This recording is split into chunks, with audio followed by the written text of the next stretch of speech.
Great pleasure to have you on the program. As always, we now turn over to the United States for our next story. And the United States President Donald Trump has launched a new website called Trumprx that he says will lower the cost of prescription medicines, which have long stood out for their sky-high prices in the US compared with similar products around the world. Trump says the new website allows consumers to buy discounted drugs directly from pharmaceutical companies. The White House has said that the website is launching with savings on more than 40 popular drugs. Users can search the site for the medication that they want, then print out a coupon and present it at a pharmacy to buy at the discounted price. The Trumprx site, which promises the world's lowest prices on prescription drugs, showcases more than 40 medications, including weight loss drugs such as Ozempic and Wegovy, and calls the effort the most impactful prescription price reset in the history of America. Let's listen in to what Trump had to say on the launch of the site. This is a very big deal. People are going to save a lot of money and be healthy. So we're here this evening to celebrate the launch of one of the most transformative healthcare initiatives of all time. There's never been anything like it. Starting tonight, dozens of the most commonly used prescription drugs will be available at dramatic discounts for all consumers throughout a new website. It's called Trumprx.gov. That's Trumprx.gov. Joining us now to discuss this in more detail is Dr. Sanjeev Bagai, the chairman of the Nephron Clinic, joining us live from the Indian capital of New Delhi. Thank you very much, Dr. Bagai, for joining us here on the broadcast.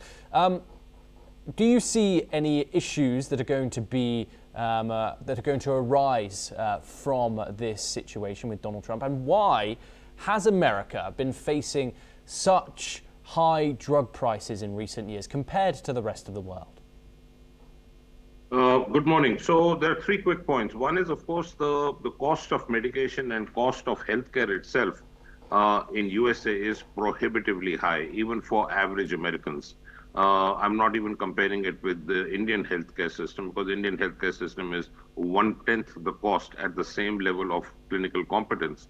And the drug delivery system is also extremely expensive. So I think US overall has to take a relook and re-strategize as to costing, because a large chunk of the patient's money is spent once the patient is discharged from the hospital or on tablets and syrups and other injectables which are given at home. So what we call as home care. Point number two is, I think this initiative is good because it will bring down the cost. What I've read on the website is 33 to 92% decrease in costing, means discount.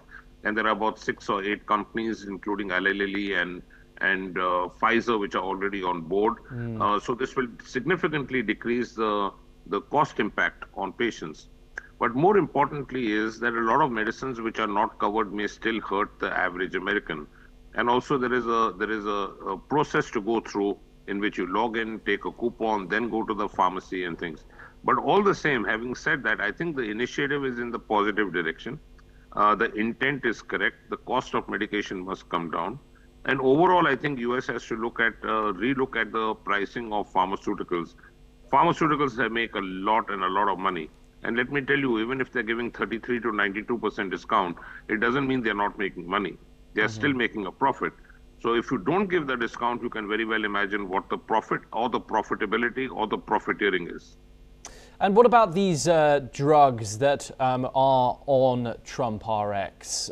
We have the likes of weight loss and diabetes drugs, the likes of Wegovy and Ozempic, as we've already mentioned, but also the likes of Repatha, a cholesterol-lowering treatment, Januvia, a diabetes medication. You've also got the likes of Eucrisa and other things. Is there any other medicine that is central to the United States medical field, which you believe that should be included on this as well? And what are the barriers that you think are having to be jumped over in order to achieve this? Important question. So anything which requires long-term medication. So if you look at chronic diseases, which we call as chronic ailments or lifestyle diseases, be it hypertension, arrhythmias, heart failure drugs, diabetes, obesity per se, or not only injectables, but oral tablets for diabetes, asthma, chronic obstructive lung disease. More importantly is post-transplant patients for immunotherapy and also anti-cancer treatment, which is after the therapy is finished in the hospital, surgery or radiotherapy or chemotherapy, once the patient comes down to a maintenance therapy at home. These anti-cancer drugs, immunosuppressants also are very expensive. So the gamut should include all.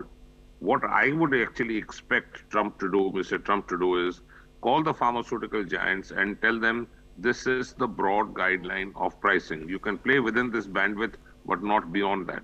And I think it's possible because the drug companies have made a killing in the last 10, 15 years, not only in US, but all over the world.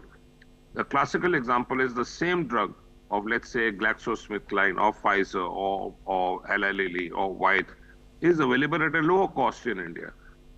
The drug is the same. The pharmaceutical composition is the same. The company is the same. The ingredients are the same. The constituents are the same. How on earth is the pricing of these same medications in the international market much more than India? That's the question US needs to answer.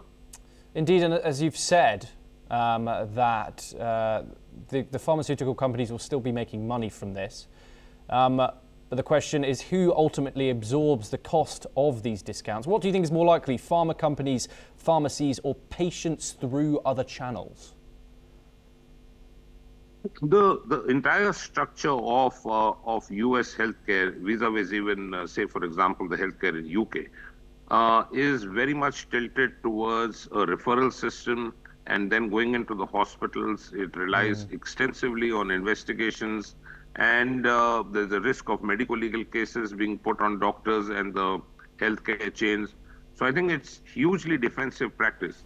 And unfortunately, in this era of hugely defensive practice, that means you over-investigate, get every test under the sun, which is required or not required, just to be on the safe side. This is going to hurt the patients. It's hurting the Medicare. It's hurting the insurance companies.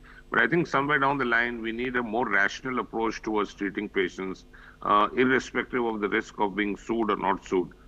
What is correct is what should be done, and not done what is under the fear of perhaps may happen to you. Dr. Sanjeev Bagai, thank you very much for taking the time and joining us. It's a great pleasure to speak to you. We now turn over to East Asia once again for our next story, and the pro-democracy Hong Kong media tycoon Jimmy Lai is bracing for a crucial legal battle before his sentencing. Lai